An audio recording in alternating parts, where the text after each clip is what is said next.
All right, we're on to Chapter 8, which is Developmental Crime Prevention.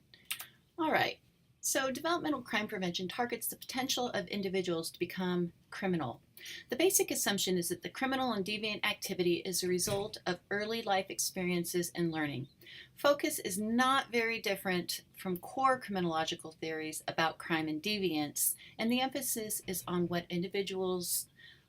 causes individuals to commit deviant acts and what can be done about that activity. The point of divergence is the focus on trying to address the causes early in the process. All right, there is some background on that, on the basic ideas of the learning theory, that crime results from behaviors, beliefs, and attitudes that are learned primarily but not exclusively as youth.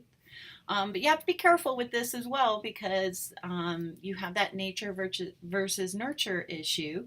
And I can tell you of a person that has, I have two children, my sister has two children, I have friends that have children, and studying crime and crime prevention and being in the criminal justice world as well.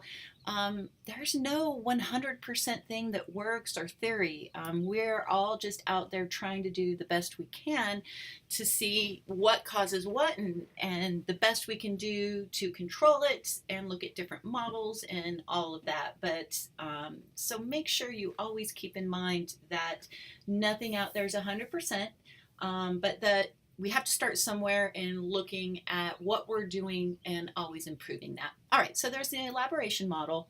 It's a key factor in developmental approach. It attempts to take components of various theories and build a single explanation that incorporates the best parts of these individual theories.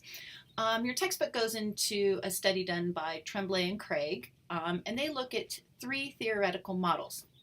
The first being the simplest, that there's a linear explanation as to the general theory of crime, that there's a failure somewhere in the rearing of children, that somehow parents and how they've reared their children has led to low self-control by that individual, and there you have a better chance of being deviant.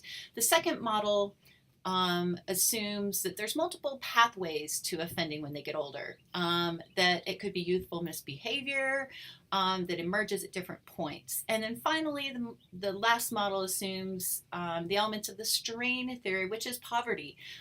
Between poverty, biological problems, poor parenting, all these things and factors influence the misbehavior and possible offending. All right, so risk factors. It's a very broad spectrum of variables like we've talked about, and it's not feasible to try and address every possible factor. So the most reasonable approach is to identify and intervene those factors that are most likely going to influence someone's behavior to offending, and also the risk factors that have been identified that are the most common. All right.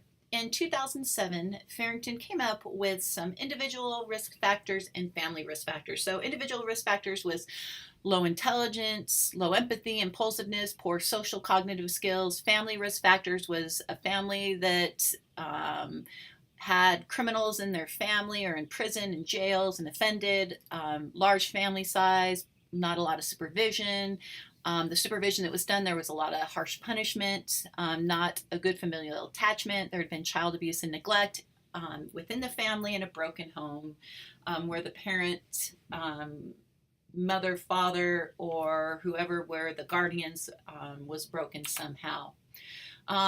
Looking at the variables related to criminality is that many factors strongly correlate with crime, such as age, sex, and race, cannot be changed by a prevention program. You're not going to change those things.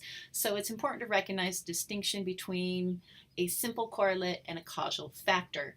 Developmental prevention programs often address crime and delinquency indirectly, whereas they look for changes in the risk factors and in intermediate outcomes that appear between the risk factor and later behavior.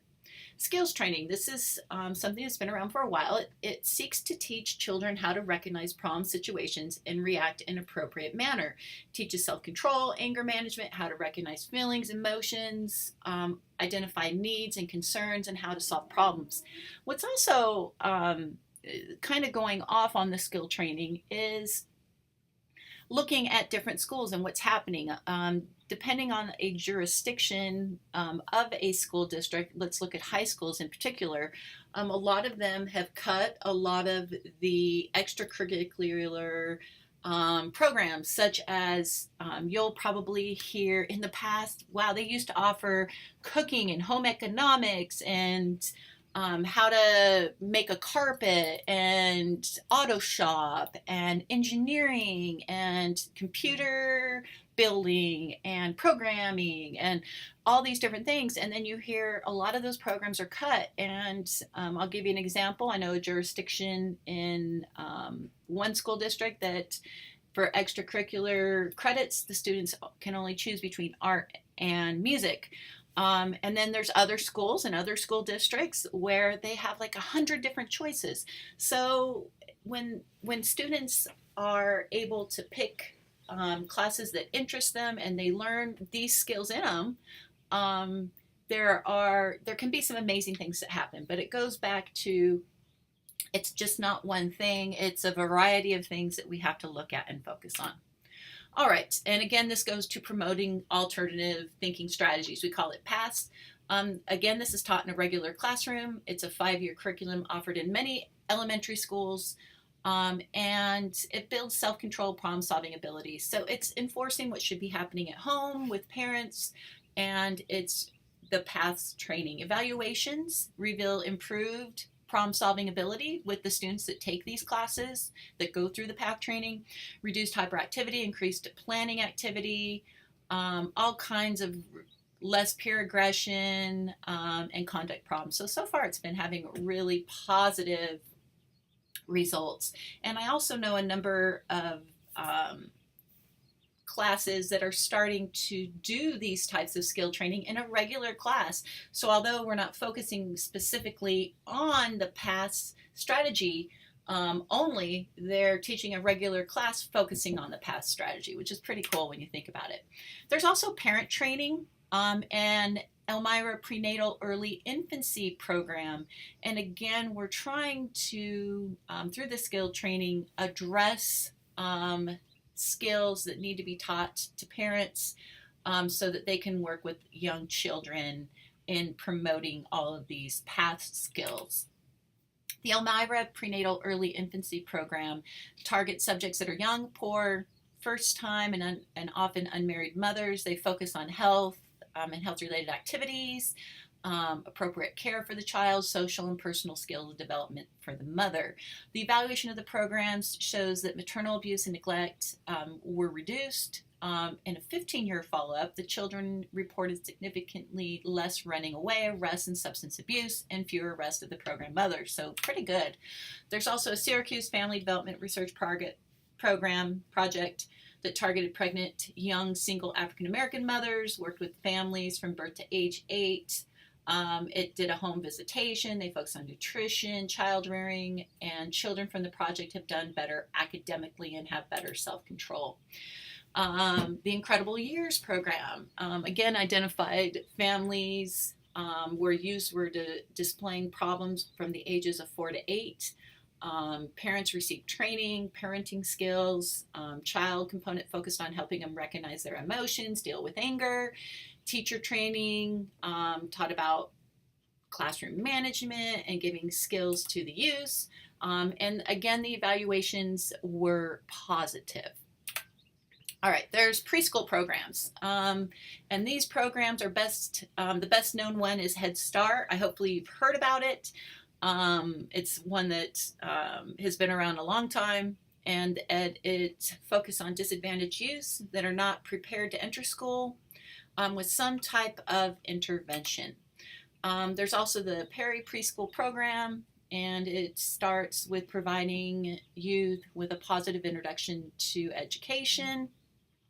And study subjects are from low-income Black families, typified by low parent education, unemployment, and single-parent households. It significantly increased the Preschool program, increases measures of academic performance, reduces the need for special education and remedial work. Fewer experimental students are arrested when they become adults, And the results through age 27 of these studies of the students that went through the preschool program showed that about 1/2 as many program participants were arrested as compared with the control group. So that's pretty good. There's multi-component programs that target youth who've already displayed antisocial behavior or delinquency, and it utilizes a range of intervention rather than only one or two approaches. Seattle Social Development Project, the primary setting was in the classroom with a strong home and family component. It also had a teacher component as well, the parents were trained to recognize problematic behaviors, to reward positive behavior, and the children were taught to recognize and cope with peer pressure.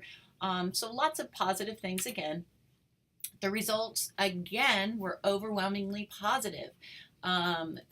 The youth that went through the Seattle project were successful in school, had a higher graduation rate, less sexually promiscuous, and the females had a lower incidence of teen pregnancy. So very, very positive.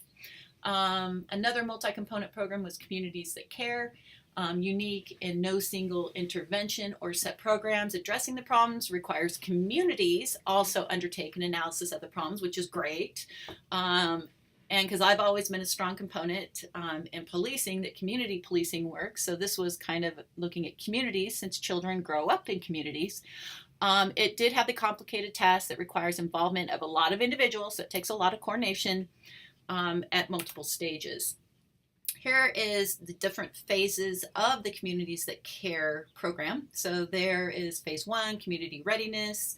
Then you go into organization training. There's an assessment. You have the development of the comprehensive plan after you've assessed it, and implementation and evaluation. Things to note, that it was a long-term endeavor and that it did have promising results, which is really good. All right, developmental concerns. Many of the risk factors, such as sex, race, are not amenable to change, as we talked about earlier in the slides. They require interventions where it may not be feasible to change in what we call a reasonable period. And there's concerns with identifying risk factors. So therefore, it doesn't always fit into primary prevention. There are developmental concerns because these programs take a long time to have an impact, take a lot of coordination, need a lot of funding, a lot of money to get them to go, and require a lot of individuals from many different groups to participate. So although there's a lot of positive results, it's a lot to get them going. All right, that ends chapter 8.